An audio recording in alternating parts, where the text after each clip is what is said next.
This is an XT Shimano rear derailleur, and it does have the clutch, so it is considered the plus. So here's the switch. This would be in the on position, which means we're putting a lot of tension on this lower cage. It's going to be really hard to move.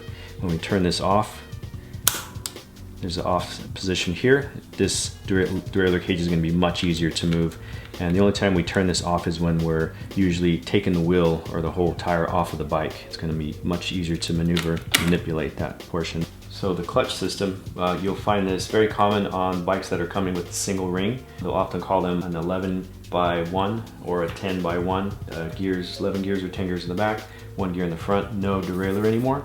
With the clutch off in the down position, this derailleur cage moves very easily forward. So when you're hitting bumps, your chain is pulling tension, which is going to move this, which is going to allow some chain slop. So chain has the ability to possibly go into the spokes and has the ability to come off your front chainring as well as jump gears in the rear. So we're always riding with this clutch on all the way in the up position. So there's a lot more tension here. It's always pulling somewhat tight.